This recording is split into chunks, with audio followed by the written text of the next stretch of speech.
It is May 1536. In England, the court trembles with anticipation as two women step into history's spotlight. Anne Boleyn of England and Jane Seymour of England. Each carved her place in a kingdom torn by ambition and faith, navigating love, betrayal, and power in the shadow of Henry VIII, leaving behind legacies that still shape the memory of a dynasty. Let us begin with the first, Anne Boleyn. Anne Boleyn was born around the year 1501 at Blickling Hall in Norfolk, England. What made this young girl rise from courtly grace to become Queen of England, and then fall so tragically within just 3 years? Why did a king defy an empire to marry her, only to later accuse her of treason? What secrets lay behind the crown that once sparkled on Anne Boleyn's head? Anne Boleyn was born into one of England's rising noble families. Her father, Thomas Boleyn, would become the Earl of Wiltshire, and her mother, Elizabeth Howard, came from the powerful Howard family. Anne's exact birth year remains debated, but many historians favor 1501. Her early life took her far from England, first to the Netherlands under the care of Margaret of Austria, and then to the refined courts of France. These experiences gave her a rare education in languages, literature, fashion, and diplomacy. Even as a child, Anne was admired for her sharp intelligence and graceful manner. By the time she returned to England, she was not just noble by blood. She was a cultured, confident woman destined to change the course of English history. Anne Boleyn's birth was not recorded with precision, yet her story began in either 1501 or 1507, most likely at Blickling Hall in Norfolk, England. She was the daughter of Thomas Boleyn and Elizabeth Howard, two figures deeply connected to the powerful noble houses of Tudor England. Her father would rise to become the Earl of Wiltshire, while her mother belonged to the renowned Howard family, which traced its roots to the medieval nobility. Anne was one of 3 children. Her sister Mary was likely the eldest, and her brother George was born around 1504. Together, they were raised in an ambitious household that valued opportunity and connection.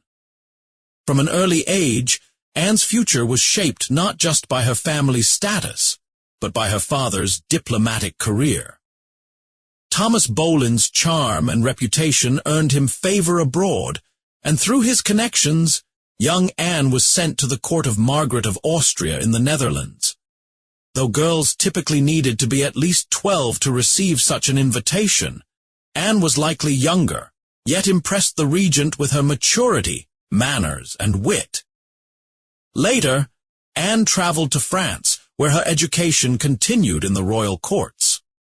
There, she learned languages, refined her taste in music and fashion, and absorbed the humanist and reformist ideas beginning to stir Europe. These experiences set her apart from other English ladies of her time. Even before she returned home, Anne Boleyn had already been shaped by the wider world, a world that would soon come to know her name. Anne Boleyn's early experiences abroad were far more than ceremonial. They were transformative.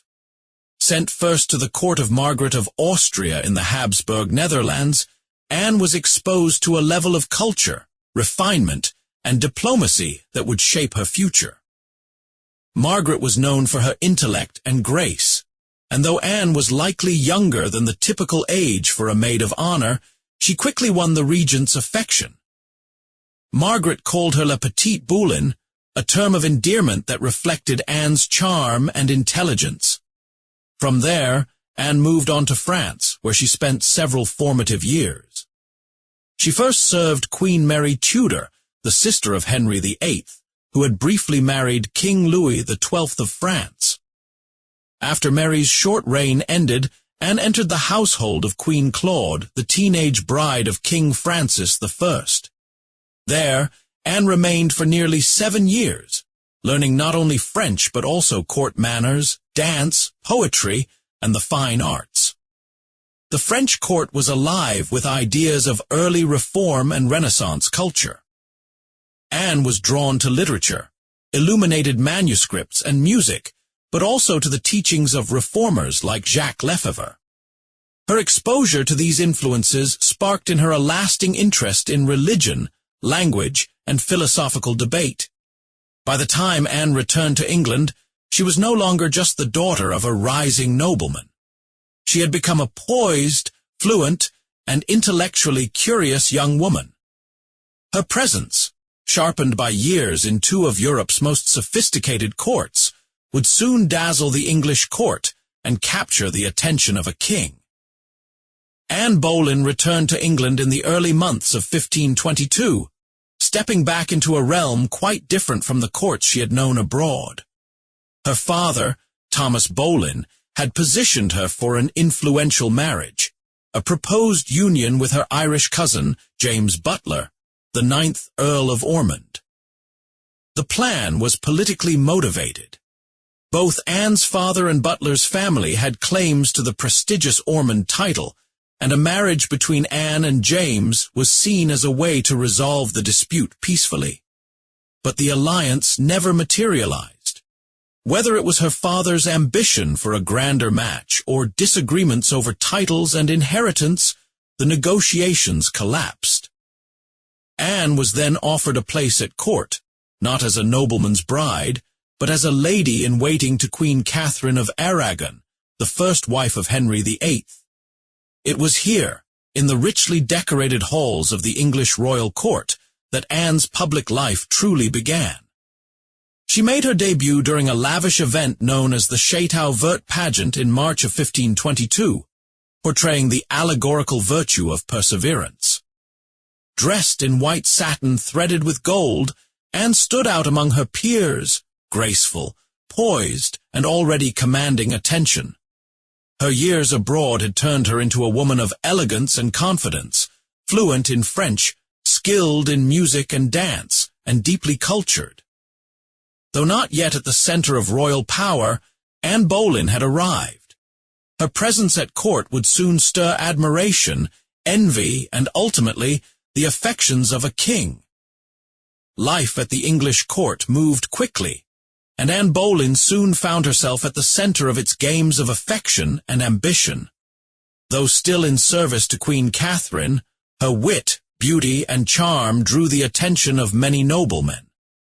Among her earliest romantic entanglements was Henry Percy, heir to the Earl of Northumberland.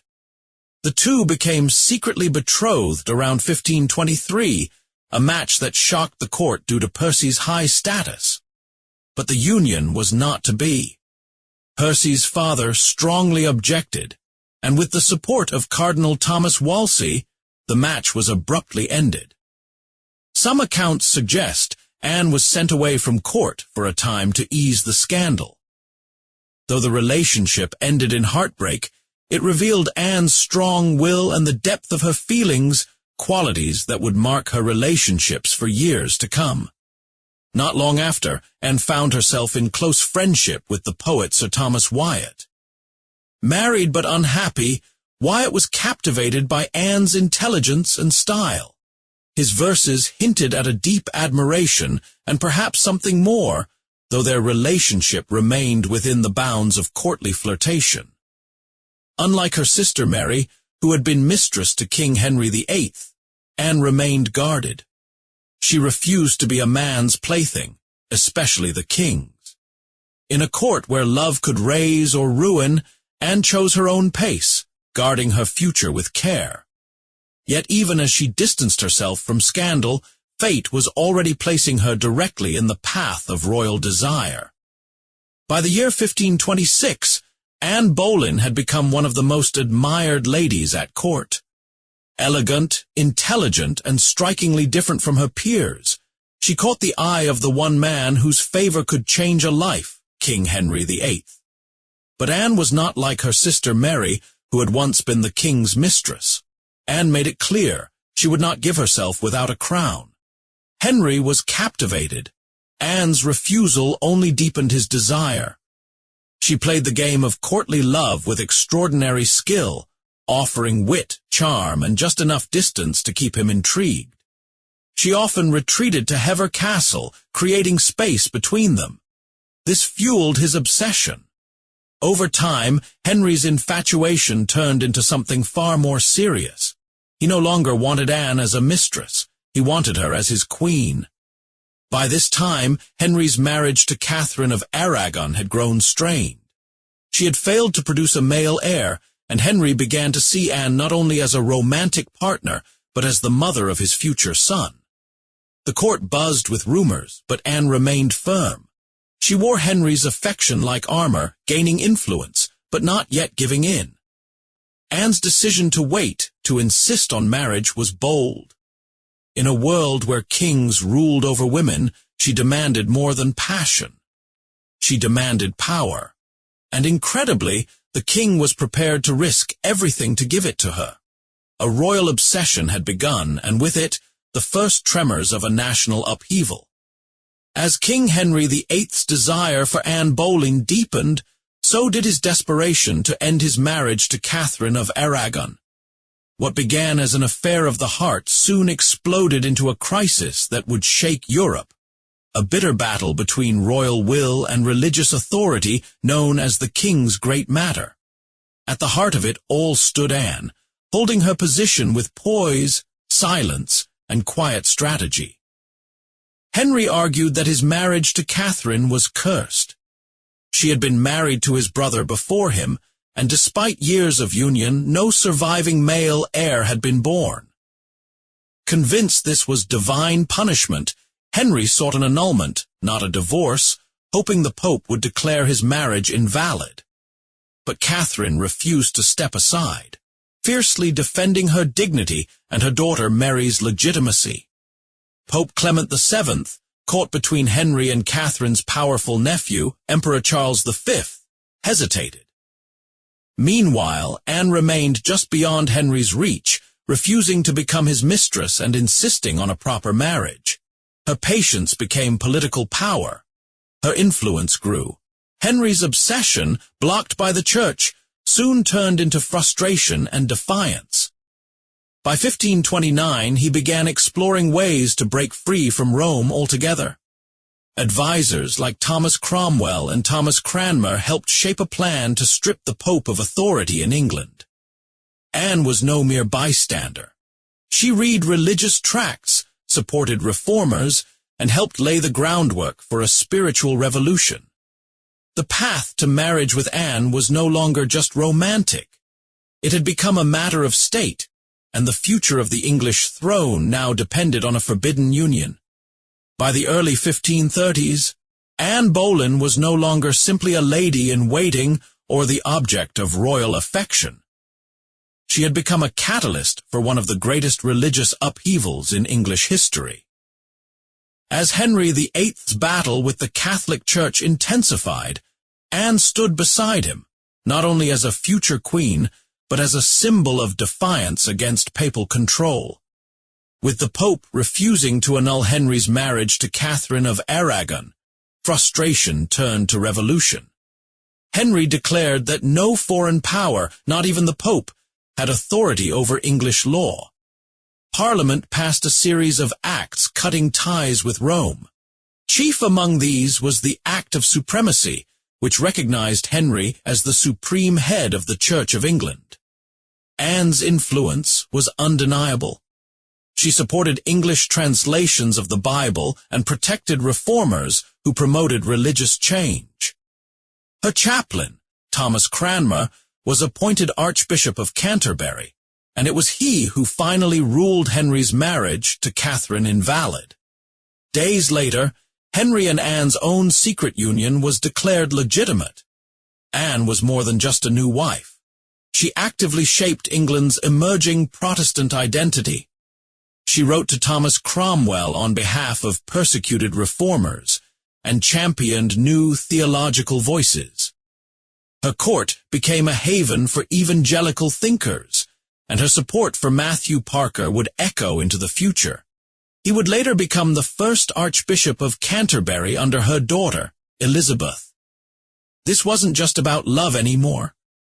Anne Boleyn was reshaping religion, law, and loyalty in a kingdom on the brink. The church was no longer Roman, it was English, and Anne stood triumphantly at its heart. On the 1st of June in the year 1533, Anne Boleyn was crowned Queen of England in a grand ceremony at Westminster Abbey. The streets of London were decorated in gold and white, echoing the splendor of a new beginning. Just days earlier, Archbishop Thomas Cranmer had declared Anne's marriage to Henry VIII both good and valid, ending years of dispute and secrecy. Now, Anne stood before the world not as a mistress, but as a crowned queen visibly pregnant with the kingdom's future.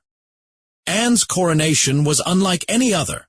She was the first queen consort to be crowned with St. Edward's crown, a symbol previously reserved for monarchs alone. This was more than pageantry. It was a bold declaration that Anne's child would be the rightful heir, and that her place beside Henry was divinely sanctioned. The celebration was dazzling. Anne rode in a white litter through the streets, under a golden canopy held by the barons of the Cinque Ports. She wore white garments and a golden coronet atop her dark flowing hair. Yet the public's response was lukewarm. Many still supported Catherine of Aragon and viewed Anne as the cause of religious and political upheaval. Despite this, Anne's triumph was complete. She had risen from a courtly lady to the very throne of England, defying tradition, challenging the Pope, and changing history. For the moment, all eyes were on her, and all hopes rested in the child she carried. A child who would shape England's destiny in ways no one could yet imagine. On the 7th of September in the year 1533, Anne Boleyn gave birth at Greenwich Palace.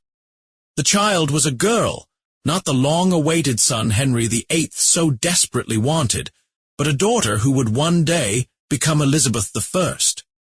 Anne named her Elizabeth, likely in honor of both her own mother and Henry's mother, Elizabeth of York. The baby was healthy, and Anne, despite the disappointment of not bearing a male heir, was deeply devoted to her. The infant princess was christened with grandeur, but behind the celebrations, there was quiet unease. Expectations had been so high, with astrologers predicting a boy and foreign dignitaries prepared to offer support to a male heir. Now, Anne's position as queen depended more than ever on producing a son. Anne and Henry tried again. Over the next few years, she suffered a series of tragic miscarriages and stillbirths. One of the most devastating came in January 1536, just days after Catherine of Aragon's death. Anne miscarried a child that appeared to be a boy, and it was a bitter blow. Court gossip suggested the stress of Henry's affair with Jane Seymour may have contributed. Some even whispered that Anne's fury upon seeing Jane flaunt a locket containing the king's portrait triggered the miscarriage. The pressure mounted. Though Henry still spoke kindly of Elizabeth, his patience was fraying. Anne, once the reason for England's break with Rome, now faced uncertainty. Without a son to secure her place, her triumph began to fade into fear. What had begun as a love story was turning into a royal crisis. As months turned into years, Anne Boleyn's position at court became increasingly fragile. The very qualities that had once enchanted King Henry VIII, her intelligence, sharp wit, and bold presence, now stirred discomfort. Anne was never a passive queen. She engaged in politics, questioned decisions, and spoke her mind. But in a court where silence was safer than opinion, her voice made enemies. Jealousy simmered among noblewomen, many of whom had supported Catherine of Aragon and now resented Anne's rise. Her court was filled with reformist thinkers, which further alienated traditionalists. Meanwhile, Henry's affections began to shift toward her maid of honor, Jane Seymour, a quiet, obedient contrast to Anne's fiery spirit. Their growing closeness was no secret. Anne saw Jane wearing a locket with the king's portrait and, in a moment of fury, tore it from her neck, drawing blood. such outbursts only deepened the cracks in her relationship with Henry. Worse still, Anne's failure to produce a male heir haunted every gesture and every whisper in the palace halls. Supporters grew silent. Even her former ally, Thomas Cromwell, began to drift toward the Seymour faction. As Anne's influence waned, rumors swirled of rivals plotting, of the king growing colder, of traps quietly being set. Once celebrated as England's most powerful woman, Anne now stood alone. Her brilliance still flashed in conversation and policy, but behind the smiles of courtiers lay daggers of doubt. The palace that had once crowned her with gold now echoed with isolation. The tide was turning, and Anne could feel it in every watchful glance and silent corridor. By early 1536, Anne Boleyn's world was unraveling. Her once unshakable bond with King Henry VIII had eroded under the weight of disappointment, palace politics, and another woman, Jane Seymour. Unlike Anne, Jane was modest, reserved, and quiet. These traits, once dismissed as plainness, now seemed to Henry like virtues. In Jane, he saw a soothing presence, and perhaps the hope of a son. Jane Seymour did not resist Henry's attention. With her family's guidance, she played her part carefully. She never challenged the king. She never demanded. And in that stillness, she became everything Anne was not, and everything Henry now craved. The king began granting Jane's family favors, and Jane herself was moved into royal quarters under the guise of propriety. Anne, meanwhile, could feel the foundation beneath her crumbling. Each miscarriage had weakened her standing. Each courtier's silence told her more than their words. She attempted reconciliation, tried to regain the king's favor through charm and care, but Henry had grown distant. Where once he had risked a kingdom for her, now he scarcely offered his presence. Behind the scenes, Anne's enemies were gathering. Thomas Cromwell, once her ally in the break from Rome, now viewed her as a political threat. The Seymour family, sensing opportunity, tightened their influence over the king. Rumors of Anne's instability spread, each tantrum or tear twisted into proof of danger. A queen still in name, Anne now ruled little more than a fading title. Her crown had once glittered with triumph. Now it rested on trembling ground. By the spring of 1536, Anne Boleyn's fate was no longer merely uncertain, it was under attack. Whispers of treason, adultery, and even incest began to darken her name. What had started as gossip soon escalated into formal accusations, as powerful figures at court began moving against her with chilling precision. At the center of this growing storm was Thomas Cromwell, once her strongest ally, now her most dangerous foe. Anne and Cromwell had clashed bitterly over the future of church wealth and foreign alliances. She wanted money from dissolved monasteries to support education and charity. Cromwell preferred filling the king's treasury. Their visions for England's future collided, and in a court ruled by favor, such clashes often ended in ruin. Around this time, Anne's every move came under surveillance. Her household was questioned. Innocent gestures were reinterpreted as signs of seduction or secret meetings. Mark Smeaton, a court musician, was arrested and reportedly tortured until he confessed to being Anne's lover. Soon after, others were named, including Sir Henry Norris, Sir Francis Weston, William Brereton, and shockingly, Anne's own brother, George Boleyn. The charges were grotesque: adultery, incest, and a plot to kill the king. Few believed them, but in a kingdom where justice bowed to power, truth mattered little.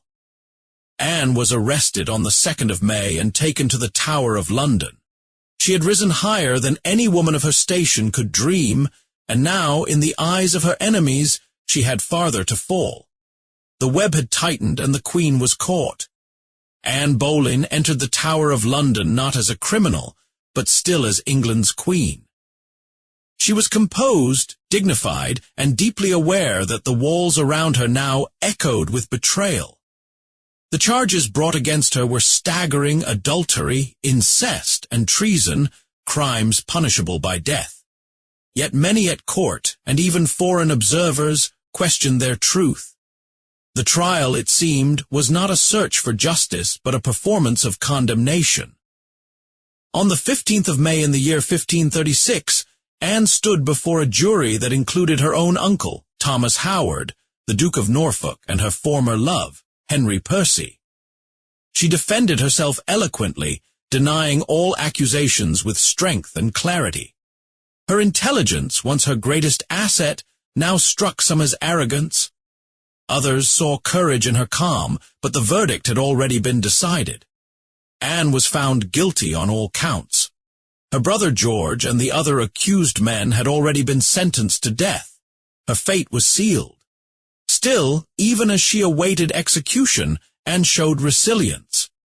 She spent her final days in prayer, speaking softly with her ladies and preparing herself for the end. To one attendant, she said she did not seek vengeance, but prayed for mercy on those who had wronged her. Her final message was not of rage, but reflection. She had been queen, mother, and reformer. Now she faced her last moments with the same fire that had once lifted her to the throne. In the silence of her tower chamber, Anne waited not for forgiveness, but for history to remember. On the 19th of May in the year 1536, Anne Boleyn was led from her chambers in the Tower of London to the scaffold prepared upon the green. Dressed in a simple grey gown and wearing a crimson robe over her shoulders, she walked calmly, her head held high. Before a silent crowd, she knelt upon the straw and addressed those gathered with grace and restraint. She did not protest her innocence, nor did she curse her fate. Instead, she prayed for the king and asked God to have mercy on her soul. Her executioner had been specially brought from France, known for his swift and precise sword. With a single stroke, Anne's life ended, and England's most controversial queen became a martyr in the eyes of many. She was buried in an unmarked grave within the chapel of St. Peter ad Vincula inside the Tower grounds, but her legacy did not end there. Just over 2 decades later, the daughter Henry once dismissed, Elizabeth, ascended the throne as Elizabeth I. Under her reign, England became a Protestant nation, a global power, and a center of culture and learning. Anne's influence, once buried beneath scandal, rose again through her child. Historians now recognize Anne Boleyn not only as a queen, but as a woman who helped change the course of religious and political history. She inspired poets, divided kingdoms, and left behind a name that time refuses to forget. Let us now turn to another remarkable figure of royal descent. Jane Seymour was born in the year 1508 at Wolfhall in Wiltshire, England, into a noble family rooted in tradition, loyalty, and modest ambition. How did this quiet noblewoman come to capture the heart of a king once consumed by another? What gave Jane the strength to walk gently through one of the most treacherous courts in Europe, and still leave behind a legacy that would outlive empires? And what was the cost of giving England its long-awaited heir, in a world where queens were prized not for who they were, but for what they could give? Jane's story began in the lush English countryside, far from the drama and spectacle of London's royal court. Her father, Sir John Seymour, was a knight of notable lineage, and her mother, Marjorie Wentworth, came from a respected Yorkshire family with ties to the royal bloodline. Though not destined for royalty, Jane grew up in an environment shaped by discipline, devotion, and duty. Unlike the bold and outspoken ladies that would come to define the Tudor court, Jane was known for her quiet presence and modest demeanor. She learned the domestic skills expected of a noblewoman: embroidery, household management, and piety. Her family, loyal to the crown, ensured she was prepared for service, though no one could have imagined how far that service would take her. In the shadows of royal ambition, Jane Seymour's gentle spirit would one day command a kingdom's hope and a king's heart. Jane Seymour was born around the year 1508 at Wolfhall, the Seymour family's ancestral estate in Wiltshire, England. Though exact records of her birth date are uncertain, Jane was raised as one of 10 children in a close-knit household rooted in English nobility. Her father, Sir John Seymour, was a respected knight who had served in King Henry VII's court and later earned distinction under Henry VIII. Her mother, Marjorie Wentworth, was known for her beauty and gentle demeanor, traits Jane would later reflect on the national stage. The Seymour family traced its lineage back to Norman roots and was well regarded among the landed gentry. Though they lacked the vast power of the great aristocratic houses, they held deep loyalty to the Tudor crown. Jane's upbringing emphasized traditional virtues, modesty, religious devotion, and obedience, all carefully instilled by her mother and tutors. Jane received a typical education for a noblewoman of her time, focused not on Latin or classical literature, but on practical skills like household management, sewing, and music. Unlike Anne Boleyn, who had been educated at European courts, Jane's formation was deeply English, humble, rooted in duty, and guided by faith. From an early age, Jane showed signs of quiet intelligence and emotional steadiness. These traits, though often overlooked at court, would one day become her greatest strengths. While others dazzled with wit or beauty, Jane's worth lay in her unwavering calm, a foundation shaped by the gentle rhythms of country life and the unwavering values of her home. Jane Seymour's early years were marked by a quiet education that reflected her family's values and the expectations of noblewomen in Tudor England. While daughters of high-ranking nobles might be sent abroad or tutored in languages, philosophy, or courtly arts, Jane's schooling focused on the domestic and spiritual, the very heart of a well-run noble household. She was taught to read and write in English, but Latin and French were not emphasized in her training. Instead, Jane excelled in embroidery, needlework, and the graceful arts of music and prayer. These were not merely hobbies, they were the expected accomplishments of a lady prepared for service in a great household, or eventually her own. Religion played a central role in Jane's upbringing. The Seymour household adhered to the Catholic traditions of the time, and Jane's devotion to faith was evident from a young age. She was not known for intellectual debate or theological argument, but rather for a deep, sincere piety that shaped her demeanor and later influenced her role as queen. By her teenage years, Jane had become proficient in managing the day-to-day responsibilities of noble estate life, skills that would later serve her well within the royal court. She learned how to oversee servants, maintain order, and preserve a calm presence even amid complex social dynamics. While others learned to shine in public, Jane learned to endure in silence. Her education did not raise her above others, it anchored her, giving her the tools not to dazzle but to serve. And in a court that would soon be full of chaos, that quiet strength would set her apart. In the late 1520s, Jane Seymour entered the royal court as a lady-in-waiting to Queen Catherine of Aragon, the first wife of King Henry VIII. For a young woman from a noble but modestly powerful family, this was a significant step. It offered Jane her first real glimpse into the intricate world of court life, a place of grandeur, ambition, and quiet rivalries wrapped in elegance. As part of Queen Catherine's household, Jane's duties included attending to the Queen, assisting with her wardrobe, managing correspondence, and participating in court ceremonies. But it was also in these halls that Jane bore silent witness to a marriage unraveling. She observed the sorrow in Catherine's eyes as Henry's affections turned elsewhere, and she saw the court slowly divide, some staying loyal to the Queen, others shifting toward Anne Boleyn. Jane kept her distance from these shifting alliances. She was not known for speaking out or taking sides. Instead, she cultivated a reputation for being trustworthy, composed, and devout.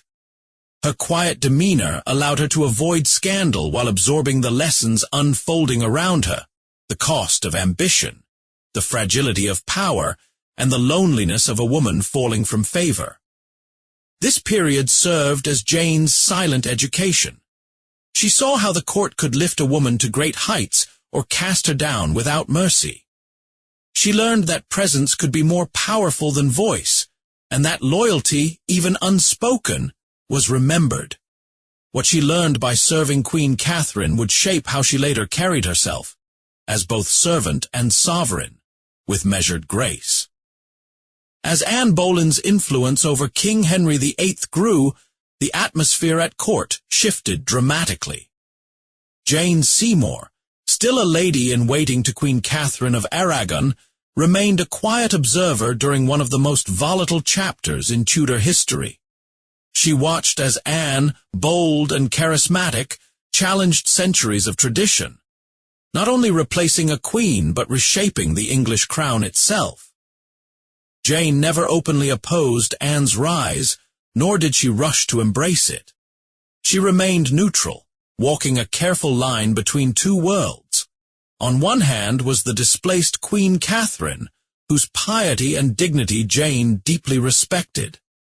On the other was Anne, whose sharp intelligence and ambition were undeniable, yet whose presence stirred unease and division.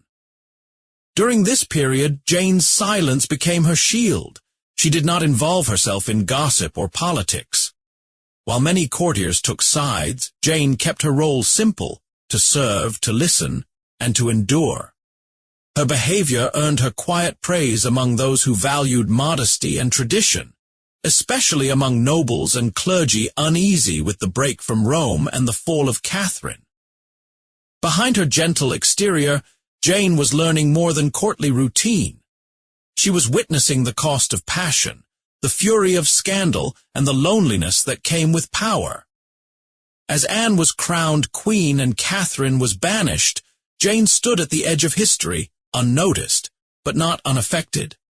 In a court obsessed with noise and spectacle, Jane Seymour's quiet eyes were watching, and her place in the story of kings and queens was slowly, silently taking shape. By the early months of 1535, Jane Seymour began to attract the attention of King Henry VIII. Her presence at court had long been steady and unassuming, but now, in the shadow of Anne Boleyn's fading favor, Jane's quiet grace stood out like a calm harbor in a storm. Where Anne had once dazzled with wit and defiance, Jane offered softness, stillness, and modesty, virtues Henry found increasingly comforting. Jane did not seek the king's affection, at least not openly. She behaved with restraint, refusing gifts and keeping her distance. When Henry attempted to send her a purse of gold, she reportedly returned it untouched, saying that her honor was worth more than any treasure. This gesture, though modest, stirred Henry's fascination. He was used to pursuit, flattery, and ambition. In Jane, he found something different, a woman who did not chase him, and whose silence seemed purer than words. At court, whispers spread quickly. The Seymours, recognizing the shift in the king's favor, began positioning themselves with caution. Jane's brothers, Edward and Thomas, knew how quickly fortunes could rise or fall under Henry's gaze. Behind the scenes, alliances shifted as Anne's influence weakened and Jane's star began to rise. But with the king's gaze came danger. Jane now stood where Anne had once stood, in the path of royal obsession. Every glance, every gesture could be interpreted as consent or ambition. And while Jane maintained her dignity, the court watched with sharpened eyes. In a palace full of noise, Jane Seymour became the king's new silence and his new desire. As Jane Seymour gained the attention of King Henry VIII, her family quietly moved into position. The Seymours, though not among the most powerful noble houses, were shrewd and deeply loyal to the Tudor crown. Led by her brothers Edward and Thomas, They understood that Jane's rising favor could transform their fortunes if handled with discretion. Unlike the Boleyns, whose ambition had often been brash and visible, the Seymours adopted a subtler strategy. They avoided open displays of ambition and presented themselves as humble servants of the king. Edward Seymour, in particular, proved skilled at navigating court politics. He aligned himself with Thomas Cromwell and other key players who were beginning to tire of Anne Boleyn's defiance and religious extremism. The family maintained a delicate balance, promoting Jane's image as virtuous and loyal, while never appearing to orchestrate her ascent. At a time when Anne still wore the crown, even the suggestion of intrigue could have been dangerous. But behind closed doors, the Seymours were laying the groundwork for Jane to become not just a favorite, but a queen. Jane herself remained carefully guarded. She never openly spoke against Anne, nor did she step beyond her role as a lady-in-waiting. Yet she allowed her presence to speak, soft-spoken, obedient, and deeply religious. She appeared the ideal contrast to Anne's intensity. In a court where power often belonged to the loudest voice, the Seymours played a different game, one of patience, whispers, and quiet rivalry. And through it, they edged ever closer to the throne. As Anne Boleyn's influence declined, King Henry VIII's interest in Jane Seymour only deepened. But Jane, guided by her upbringing and the careful counsel of her family, did not rush to accept the king's favor. Her approach to the royal courtship was marked by hesitation, modesty, and a quiet resistance that stood in stark contrast to Anne's boldness years earlier. Henry was intrigued by Jane's refusals. When he sent her a purse of gold, she returned it untouched. When he offered letters and tokens of affection, she accepted them only through intermediaries, and made it clear she would not entertain the king alone unless others were present. Her refusal to step outside the bounds of propriety seemed only to strengthen his resolve. This caution was not merely a show. Jane understood the stakes. She had witnessed what had become of Catherine of Aragon and seen Anne's rapid rise and mounting troubles. To become the king's mistress was to risk ruin. To become his wife, that was another matter entirely. Jane knew that if her virtue was to be preserved, it had to be guarded with the highest dignity. Behind Jane's restraint was a silent strategy to make herself not just desirable but respectable. Not merely a woman the king wanted, but one the kingdom could accept. Her humility, her religiosity, and her refusal to be drawn into scandal made her seem, to many, like a moral correction to Anne's divisive reign. In the royal chessboard of love and power, Jane moved carefully, not as a temptress, but as a symbol of restoration. And the king was captivated. The spring of 1536 marked a dramatic and irreversible turning point at the Tudor court. Anne Boleyn's enemies, long gathering in the shadows, moved swiftly. Within days, she was arrested, charged with adultery, incest, and treason, accusations many believed were fabricated or exaggerated. But the machinery of power had turned against her, and there was no stopping its momentum. Jane Seymour, watching from the periphery, found herself at the center of history. Just one day after Anne's execution on the 19th of May, King Henry VIII and Jane were formally betrothed. By the end of that month, on the 30th of May, they were married in a quiet ceremony at the Palace of Whitehall. The speed of the transition stunned the court and the nation. For Jane, the sudden elevation from lady-in-waiting to queen was breathtaking. She had not orchestrated Anne's fall, but neither had she resisted the crown when it was offered. She stepped into her new role with grace, aware of both the privilege and the peril it carried. England had a new queen, one untainted by scandal, one who promised stability, humility, and, most importantly, the hope of a male heir. Yet the shadows of Anne's fate still lingered. Jane knew the risks of displeasing the king. Her rise had come not through ambition, but through timing, reputation, and restraint. Now she wore the crown that had cost another woman her life. In that sudden shift, Jane Seymour became Queen of England, not through conquest or controversy, but through quiet patience and the king's longing for peace. Though Jane Seymour was now queen, she was never formally crowned. Plans were made for her coronation, but political unrest and the looming threat of rebellion delayed the ceremony indefinitely. Still, Jane needed no golden crown to make her presence felt. From the moment she entered court as queen, her demeanor, calm, pious, and modest, won admiration from nobles and commoners alike. She styled herself as the opposite of Anne Boleyn. Where Anne had been dazzling and outspoken, Jane embraced humility and restraint. She dressed simply, often in traditional English gowns, and avoided the ostentatious French fashions her predecessor had favored. Her public image was one of virtue and domesticity, a model of the obedient wife and dutiful queen. Jane's first impressions were carefully cultivated. She avoided public controversy, rarely spoke on political matters, and focused on charitable works and religious observances. Her concern for the poor and her efforts to restore order at court resonated with a population weary of scandal and division.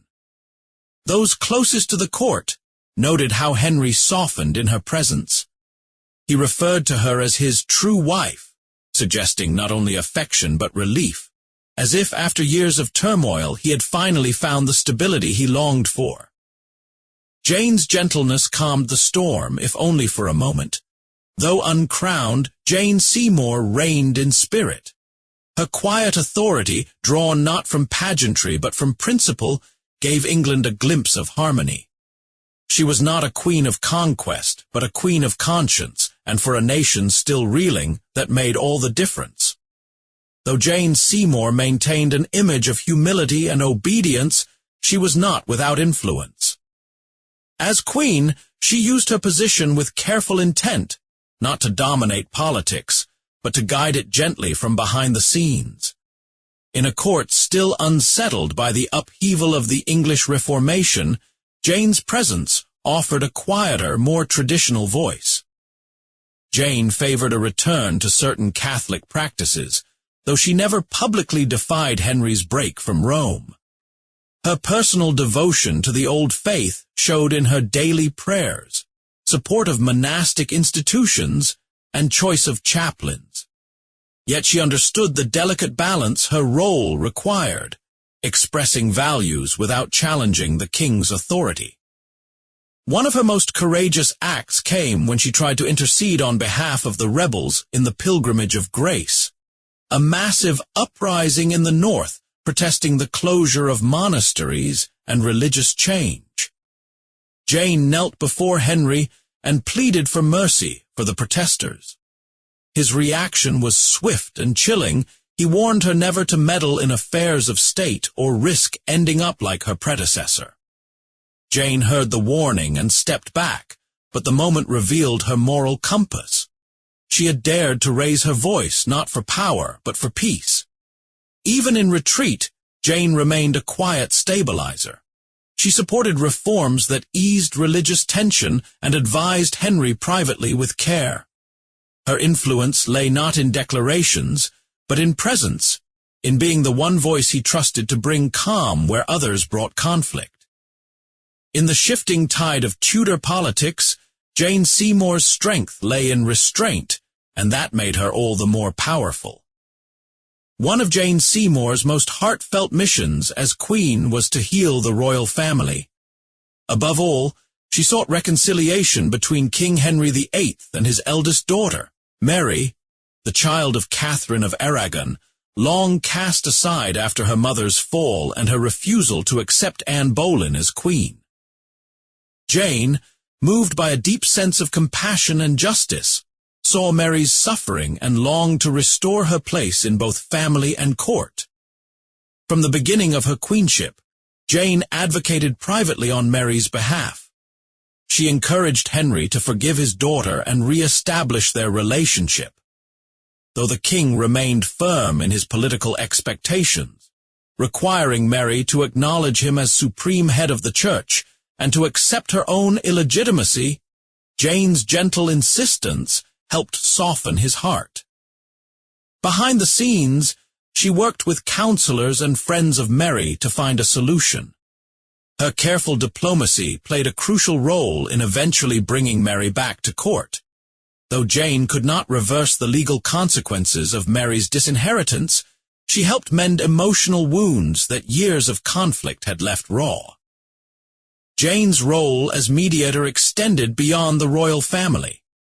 At court, she sought to ease tensions between rival factions, offering kindness and favor to both reformers and traditionalists. She never pursued alliances through aggression or favor trading, but rather through dignity and fairness. In a household long divided by bitterness and betrayal, Jane became a bridge. Her efforts to restore harmony, especially between father and daughter, revealed a queen whose greatest power was her capacity for forgiveness, and her quiet strength to love even amid fractured loyalty. By the spring of 1537, Queen Jane Seymour was with child, and all of England held its breath. After years of failed pregnancies and bitter disappointment under Catherine and Anne, the prospect of a legitimate male heir stirred hope throughout the kingdom. Jane's quiet strength, now carrying the future of the Tudor line, became the center of national focus. Pregnancy in the Tudor era was wrapped in ritual and superstition. As Jane's belly grew, so did the layers of care and restriction around her. She was shielded from stress, surrounded by trusted attendants, and guided by physicians and midwives who advised both prayer and strict routine. Henry, desperate for a son, showed attentiveness rarely seen before, visiting her often, lavishing her with gifts, and consulting astrologers about the child's future. Jane herself bore the burden with grace. Though she rarely appeared in public during her confinement, reports from court described her as serene and devout. She spent her time in prayer, embroidery, and preparing for the child's arrival. Many believed her humility and piety would bring divine favor, that at last the crown would welcome a long-awaited prince. The entire nation anticipated the birth not just as a personal moment, but as a turning point in the monarchy. Jane had already given Henry peace. Now she might give him permanence. In her calm and silence, Jane carried not just a child, but the fragile hopes of a dynasty. And as autumn approached, all eyes turned toward Hampton Court, where a new chapter in Tudor history was about to begin. On the 12th of October in the year 1537, Jane Seymour gave birth to a long-awaited son at Hampton Court Palace. The infant prince, named Edward, arrived after a difficult and prolonged labor that lasted more than 2 days. But when the cries of a healthy baby boy echoed through the royal chambers, joy swept across England like a long-awaited sunrise. For King Henry VIII, the birth of a legitimate male heir was the culmination of years of political and personal turmoil. Bells rang in every town, feasts were held, and proclamations announced the birth of God's miracle, a future king at last. Jane, now the mother of the Tudor dynasty's survival, was celebrated as the perfect queen, virtuous, obedient, and now triumphant. Public celebrations stretched for days. Bonfires lit the streets, and nobles offered generous gifts in honor of the new prince. At court, Jane's status had never been higher. She had delivered what no other queen could, a son, and in doing so brought temporary peace to a kingdom divided by years of uncertainty. But behind the scenes, Jane's condition was fragile. Though she smiled for the christening and appeared in ceremony beside the king, her body bore the strain of childbirth. Still, she was proud, and those who saw her in those days spoke of her quiet contentment as though, for one brief moment, she had fulfilled her destiny. In that sacred October, Jane Seymour stood at the height of her life, not as a courtier, nor as a symbol, but as a mother whose child would inherit a crown. Just days after giving birth to her son, Queen Jane Seymour's health began to decline. At first, the court dismissed her fatigue as the natural toll of childbirth. But by the second week, her condition worsened. Fever, weakness, and signs of infection spread quickly. The joy that had filled Hampton Court only days earlier turned into anxious silence and fearful anticipation. On the 24th of October in the year 1537, Jane Seymour died at Hampton Court Palace, only 12 days after delivering the future Edward VI. She was just 28 years old. Her death plunged King Henry VIII into visible grief. Those closest to him noted that Jane was the only wife he mourned deeply and the only one buried beside him. He wore mourning clothes for months, and his mood grew dark and solitary in the weeks that followed. In his later years, he would often speak of her with fondness, calling her his true wife. England, too, mourned. Though her time as queen had been brief, Jane's legacy was lasting. She had restored dignity to the crown, reunited a fractured royal family, and given the Tudor line its longed for heir. Her gentle presence, her religious devotion, and her unwavering commitment to duty became symbols of ideal queenship, one marked not by spectacle but by sincerity.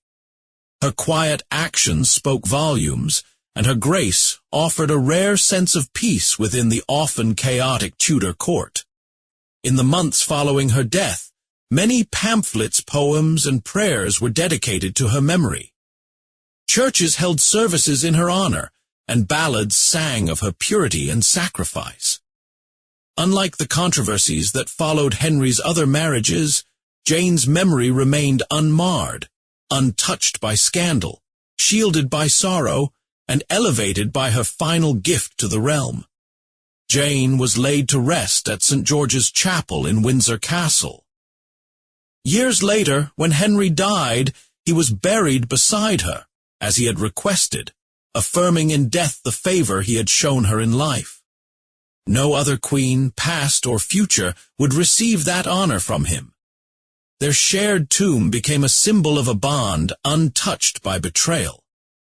History remembers Jane not for dramatic ambition or political upheaval, but for quiet strength and unwavering purpose.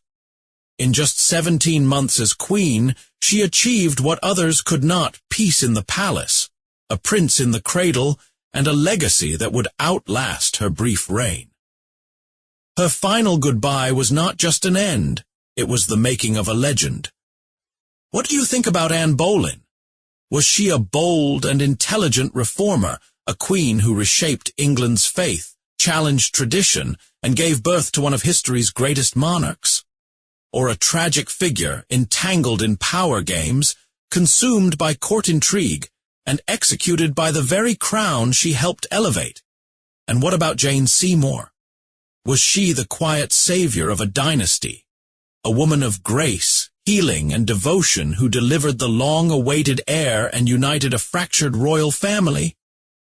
Or was she a fleeting presence, remembered only for her silence, her suffering, and a crown that came at the cost of her life? Were these women rivals bound by fate, or reflections of a deeper truth about power, sacrifice, and legacy? Did they shape the future through choice, or were they shaped by the forces around them? Their stories remind us that even in silence, history is made. Let us know your thoughts in the comments below, and if their journeys moved you, please like, share, and subscribe for more powerful tales of courage, destiny, and the women behind the throne. Thank you so much for watching.